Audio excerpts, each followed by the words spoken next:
My dear students and parents, this is Daniel and welcome back to our channel. Medical counseling-ல 4 சுற்றுகள் நிறைவடைந்திருக்கிறது. All India கோட்டாலையும் சரி, தமிழ்நாட்டிலையும் சரி 4 round அப்படிங்கிறது முடிஞ்சிருச்சு. இப்போ அடுத்த கட்டமா ரீஃபண்ட் எப்போ வரும் அப்படிங்கிறதா நிறைய மாணவர்கள் பெற்றோர்களுக்கு இருக்கிற கேள்வியா இருக்கு. இந்த வீடியோல ரீஃபண்ட் ப்ராசஸ் எப்போ நடக்க போகுது அண்ட் இந்த ரீஃபண்டுக்கு யாரெல்லாம் எலிஜிபிள், யாரெல்லாம் நாட் எலிஜிபிள் அப்படிங்கிறத பத்தி தெளிவா இந்த வீடியோல பார்த்தலாம். அண்ட் 2025ல இந்த கவுன்சிலிங் ஆரம்பிச்சதுலேருந்து இப்போ வரைக்கும் எல்லா விஷயத்தையும் ஸ்டார்டிங் நீட் ரிஜிஸ்ட்ரேஷன்ல இருந்து கவுன்சிலிங் முடிஞ்சு நீங்க காலேஜில் போய் சேர்வதற்கு என்னென்ன டாக்குமெண்ட்ஸ் வேணுங்கிற எல்லா டீட்டெயில்ஸுமே நம்மளுடைய சேனல்ல வீடியோஸை பதிவு செஞ்சுட்டே இருந்திருக்கிறோம். அந்த வீடியோஸ் எல்லாம் டெஃபினட்டா உங்களுக்கு யூஸ்ஃபுல்லா இருந்திருக்கும்னு நினைக்கிறேன். நம்ம வீடியோஸ் உங்களுக்கு எந்த அளவுக்கு பிரயோஜனமா இருந்துச்சு அப்படிங்கிறத கமெண்ட் செக்ஷன்ல மறக்காம டைப் பண்ணிடுங்க. ஸோ தட் நம்மளுடைய இம்ப்ரூவ்மெண்ட்ஸுக்கு உங்களுடைய ஃபீட்பேக்ஸ் அப்படிங்கிறது ரொம்பவே ஹெல்ப்ஃபுல்லா இருக்கும். ஸோ ஃபர்ஸ்ட் நம்ம பார்க்க போறது என்னன்னு சொல்லி கேட்டீங்கன்னா 2025 மெடிக்கல் கவுன்சிலிங்ல நீட் ரிசல்ட்ல இருந்து ஒரு சின்ன சின்ன பிரச்சனைகள் அப்படிங்கிறது இருந்துச்சு. நீட் ரிசல்ட்ஸ் நமக்கு வந்து மேபி பெரிய டிலே இல்லை, பட் ஒரு சின்ன டிலேயோட நமக்கு நீட் ரிசல்ட்ஸ் அப்படிங்கிறது வந்துடுச்சு. ரிசல்ட் வந்த உடனே ஹரிபரியா என்ன பண்ணாங்க அப்படின்னா கவுன்சிலிங்கை ஆரம்பிச்சிட்டாங்க. அண்ட் கவுன்சிலிங் ஆரம்பிக்கும் போது சில ப்ரிப்பரேஷனை செய்யணும். அந்த ப்ரிப்பரேஷனை செய்யாததுனால எல்லா ரவுண்ட்ஸ்லையுமே எக்ஸ்டென்ஷன் அப்படிங்கிறது வர வேண்டிய சூழ்நிலை அப்படிங்கிறது இருந்துச்சு. எந்த ப்ரிப்பரேஷன் சார் செய்யணும் அப்படின்னு சொல்லி கேட்டிங்கன்னா, என்ஆர்ஐ கன்வர்ஷன் அப்படிங்கிறதுக்கு நீட் எக்ஸாமினேஷன் முடிஞ்ச உடனேயே அல்லது ரிசல்ட் வந்த உடனேயே யூஸ்வலாக எம்சிசி வந்து என்ஆர்ஐ கன்வர்ஷனுக்கு ஆப்பர்ச்சுனிட்டி கொடுப்பாங்க. அந்த ஆப்பர்ச்சுனிட்டி கொடுத்து அதில் அப்ளை பண்ணி அதில் யாருடைய மாணவர்களுடைய பெயர்கள்லாம் NRI Indian national to NRI கன்வர்ஷனுக்கு அப்ளை பண்ணுறாங்களோ அதெல்லாம் லிஸ்ட்டு கொடுத்துட்டு அதுக்கப்புறம் தான் கவுன்சிலிங் ஆரம்பித்தாங்க 2-3 வருஷங்களுக்கு முன்னாடி வரைக்கும். பட் லாஸ்ட் இயர் நமக்கு ரீநீட் கேஸ் நடந்துச்சு. இந்த வருஷம் விதவிதமான கேசஸ் அப்படிங்கிறது போச்சு. ஸோ ஒரு வழியில் நமக்கு வந்து இந்த ப்ரிப்பரேஷன் இந்த மாதிரியான லேட்டை நம்ம வந்து தள்ளி வைக்கணும், இதுக்கு மேலே டிலே பண்ணக்கூடாது அப்படிங்கிற ஒரு அவசர கதியில் கவுன்சிலிங் அப்படிங்கிறது உடனே ஆரம்பிக்கப்பட்டது. ஸோ அதில் முக்கியமான விஷயம் தான் எக்ஸ்டென்ஷனுக்கு காரணம். ஃபர்ஸ்ட் ரவுண்ட்ல இருந்து second round, third round, fourth round வரைக்கும் என்ஆர்ஐ கன்வர்ஷனுக்கும் பிடபிள்யூடிக்கும் டைம் ஃப்ரேம் அப்படிங்கிறது கொடுத்தது தவறு இல்லை, ஆனால் நிறைய கொடுத்துட்டாங்க. அதுதான் இங்கே வந்து பெரிய இஷ்யூவாக இருந்துச்சு. என்ஆர்ஐ கன்வர்ஷனுக்கு ஒரு டெட்லைனை ஃபிக்ஸ் பண்ணிங்கன்னா அது வந்து ஈஸியாக இருக்கும். அட்லீஸ்ட் இனி வருகிற வருடங்களில் மெடிக்கல் கவுன்சிலிங்கில் ஒரு ஸ்மூத்தான ப்ராசஸ் போகணும்னா இந்த விஷயத்தெல்லாம் கண்டிப்பாக எம்சிசி வந்து கன்சிடர் பண்ணி தான் ஆகணும், இதை சேஞ்ச் பண்ணி தான் ஆகணும் அப்படிங்கிறதான் நம்ம இடத்துல பதிவு செய்கிறோம். என்ஆர்ஐ கன்வர்ஷன் பற்றி பார்த்தோம். அண்ட் ஆல் இண்டியா கோட்டாவில் ஃபர்ஸ்ட் ரவுண்ட்லையும் சரி செகண்ட் ரவுண்ட்லையும் சரி கவர்மெண்ட் மெடிக்கல் காலேஜஸ்லேயே சீட் அலாட்மெண்ட்டில் இஷ்யூஸ் இருந்துச்சு, எரர்ஸ் இருந்துச்சு. அதை நம்மளுடைய வீடியோலையும் பதிவு செஞ்சிருக்கிறோம். ஸோ இந்த மாதிரியான எரர்ஸ் எல்லாம் அடுத்தடுத்த ரவுண்டில் சரி பண்ணிக்கலாம் அப்படிங்கிறத விட அந்த கவுன்சிலிங் ரிசல்ட்லேயே அந்த ரவுண்ட்லேயே அவங்க வந்து கரெக்டான ரிசல்ட்டை விட்டாதான் அது மாணவர்களுக்கு அவங்க செய்யக்கூடிய நல்ல விஷயமா இருக்கும். ஒருவேளை அந்த காலேஜஸில் ஃபர்ஸ்ட் ரவுண்டில் பார்த்தீங்கன்னா ஜிஎம்சி அனந்த்நாக்ல இருக்கக்கூடிய ஒரு கவர்மெண்ட் மெடிக்கல் காலேஜில் 2 தடவை சீட் அலாட் பண்ணியிருந்தாங்க. இதை பற்றி நம்ம வீடியோ போட்டிருக்கோம். செகண்ட் ரவுண்ட்லேயும் அதே மாதிரி ஒரு காலேஜில் 2 தடவை சீட் அலாட் பண்ணோம்னு சொல்லி பிடிஎஃப்லாம் கொடுத்து ரிசல்ட் ரிமூவ் பண்ணிதுக்கப்புறம் புதுசாக ஒரு ரிசல்ட் விட்டு நிறைய கன்ஃபியூஷன் பண்ணாங்க.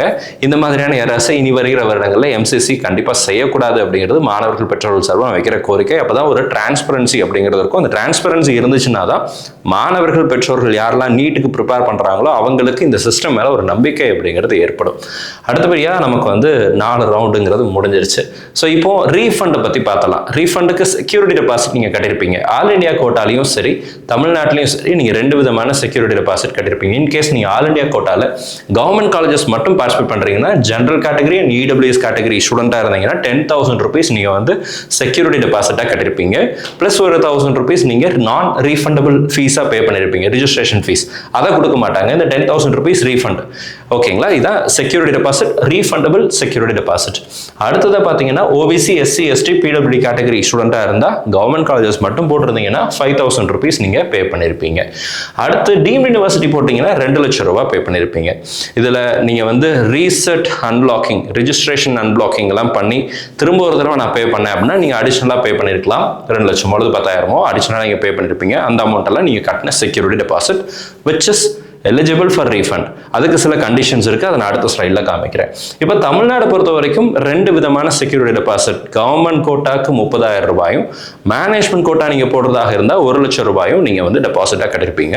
அண்ட் இந்த ஃபைனல் ரவுண்டில் ஸ்ட்ரே ரவுண்டில் நீங்கள் பார்ட்டிசிபேட் பண்ணும்போது அடிஷ்னல் செக்யூரிட்டி டெபாசிட்டாக ஒரு 5 lakhs rupees நீங்கள் பே பண்ணியிருப்பீங்க. இந்த 5 lakhs சீட்டு கிடைச்சவங்களுக்கு டியூஷன் ஃபீஸில் அட்ஜஸ்ட் பண்ணிடுறாங்க. ஸோ அதனால் இதை பற்றி நீங்கள் பெருசாக ஒரி பண்ண வேண்டியதில்லை. ஸோ இந்த டெபாசிட் அமௌண்ட் இங்கே இருக்கிற டெபாசிட் டெபாசிட் அமௌண்ட். இதெல்லாம் யாருக்கு ரீஃபண்ட் வரும் அப்படின்னு சொல்லி கேட்டிங்கன்னா, who are eligible for refund அப்படின்னு சொல்லி கேட்டிங்கன்னா, இது ரெண்டுக்குமே ஆல் இண்டியா கோட்டாக்கும் சரி தமிழ்நாட்டுக்கும் சரி. நான் தமிழ்நாடை மையப்படுத்தி இந்த இடத்துல சொல்கிறேன். இப்போ தமிழ்நாடுல நீங்கள் ரீஃபண்டுக்கு எலிஜிபிளாக இருக்கணும் அப்படின்னா, இது வரைக்கும் எந்த சீட்டுமே கிடைக்கல, first round, second round, third round, fourth ரவுண்டில் எனக்கு எங்கேயுமே சீட்டே கிடைக்கல அப்படின்னா, you are eligible for the refund of security deposit. உங்களுக்கு ரீஃபண்ட் வந்துடும். ஓகேங்களா? அடுத்து அலாட்டட் ஆயிடுச்சு, சீட்டு கிடச்சிருச்சு அண்ட் நீங்கள் வந்து ஜாயின் பண்ணிட்டீங்க. ஃபர்ஸ்ட் ரவுண்டில் இருந்தாலும் சரி, ஃபோர்த் ரவுண்டாக இருந்தாலும் சரி, இந்த 4 ரவுண்டில் ஏதாவது ஒரு இடத்துல உங்களுக்கு சீட்டு கிடச்சி நீங்கள் ஜாயின் பண்ணிட்டீங்க அப்படின்னா, you are eligible for security deposit refund. இது ஆல் இண்டியா கோட்டாக்கும் பொருந்தும், தமிழ்நாடுக்கும் பொருந்தும், இந்த 2 பாயிண்ட்டும். அடுத்து தமிழ்நாட்டில் மிக முக்கியமான ஒரு விஷயம் இருக்குது. அது என்னன்னு சொல்லி கேட்டிங்கன்னா, allotted in round 1 and round 2. First ரவுண்ட்லையும் சரி, செகண்ட் ரவுண்ட்லையும் சரி உங்களுக்கு சீட் அலாட் ஆச்சு. ஆனால் நீங்கள் ஜாயின் பண்ணல, அதுக்கப்புறம் கவுன்சிலிங்லேயே நீங்கள் பார்ட்டிசிபேட் பண்ணல, ஓகேவா? But did not participate in further rounds. First round, second ரவுண்டில் ஏதாவது ஒரு சுற்றில் சீட்டு கிடச்சிருக்கு, நீங்கள் ஜாயின் பண்ணாமல் ஃப்ரீ எக்ஸிட் விட்டுட்டீங்க, அதுக்கப்புறம் கவுன்சிலிங்கை விட்டு வெளியே வந்துட்டீங்க அப்படின்னா, you are eligible for refund. இந்த 3 சினாரியோவில் இருக்கக்கூடிய மாணவர்களுக்கு ரீஃபண்ட். இது தமிழ்நாடுக்கு மட்டும். தேர்ட் பாயிண்ட் தமிழ்நாடுக்கு மட்டும்தான். ஒருவேளை நீங்கள் ஆல் இண்டியா கோட்டாவாக இருந்தால் ஃபர்ஸ்ட் ரவுண்ட் மட்டும் ஃப்ரீ எக்ஸிட், ஓகேங்களா? ஃபர்ஸ்ட் ரவுண்ட் மட்டும் ஆல் இண்டியா கோட்டா பார்ட்டிசிபேட் பண்ணேன், அதுக்கப்புறம் செகண்ட், தேர்ட், ஃபோர்த் நான் பார்ட்டிசிபேட் பண்ணல, உங்களுக்கு ரீஃபண்ட் வந்துடும். சரிங்களா?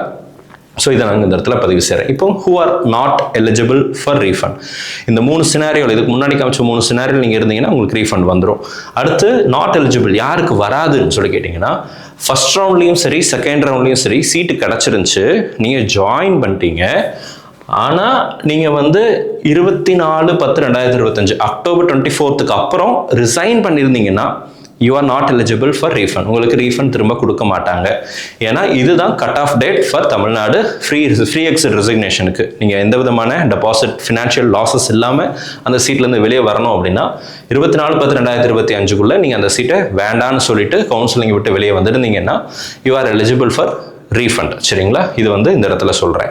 இப்போ நான் வந்து ரீஅலாட்மெண்ட் தேர்ட் ரவுண்டில் போட்டேன், அதுக்கு நீங்கள் கன்ஃபியூஸ் ஆகிக்க வேண்டாம். சரிங்களா? ரீஅலாட்மெண்ட்டை பற்றி நான் இந்த இடத்துல பேசவே இல்லை. தேர்ட் ரவுண்டில் ரீஅலாட்மெண்ட் வந்த கேண்டிடேட்ஸ்க்கெல்லாம் ரீஃபண்ட் எலிஜிபிள். ஓகேங்களா? நீங்கள் ஜாயின் பண்ணிட்டீங்கன்னா நீங்கள் எலிஜிபிள். அது ஃபர்ஸ்ட் சினாரியோலேயே சொல்லிட்டேன்.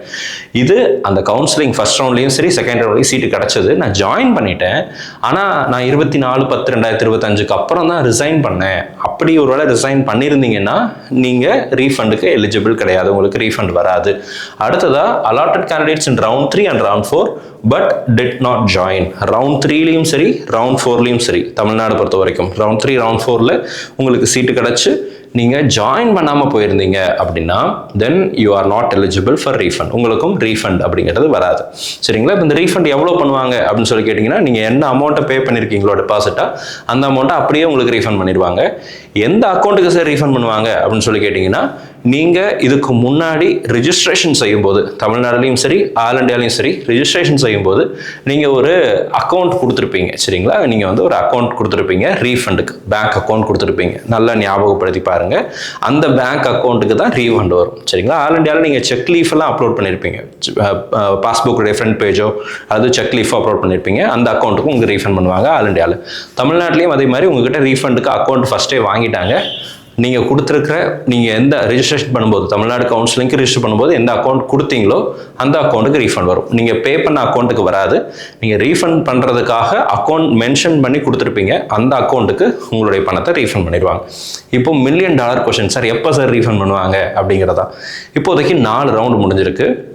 பட் அஃபீஷியலாக கவுன்சிலிங் முடிஞ்சிருச்சா அப்படின்னு கேட்டால் இன்னும் தெரிய வரல. ஏன்னா நமக்கு வந்து ஆல் இண்டியாலையும் சரி, தமிழ்நாட்டிலையும் சரி, ரிப்போர்ட்டிங் டேட் முடிஞ்சதுக்கப்புறம் வேகன்சிஸ் இருந்துச்சுன்னா அதுக்கப்புறம் ஃபர்தர் ரவுண்ட்ஸ் மேபி நடந்தாலும் நடக்கலாம். ஓகேங்களா? இப்போ நிறைய சீட் இருக்குன்னு வச்சுக்கோங்களேன். அப்போ அந்த சீட்டை ஃபில் பண்ணுறதுக்காக அடிஷ்னல் ஸ்பெஷல் ஸ்ட்ரே ரவுண்ட்ஸ் அப்படிங்கிறது வரலாம். பட் அதுக்கு எவ்வளோ சீட் வரும் அப்படிங்கிறது எதுவுமே இப்போதைக்கு நமக்கு தெரியாது. ஒரு வேளை வந்துச்சுன்னா அந்த ரவுண்டு முடியணும். அப்போ எல்லா சீட்டும் அலாட் ஆகும். என்டையராக இந்த counselling process should come to an end, முடியணும். எல்லாமே முடிஞ்சதுக்கு அப்புறம் தான் ரீஃபண்டை இனிஷியேட் பண்ணுவாங்க.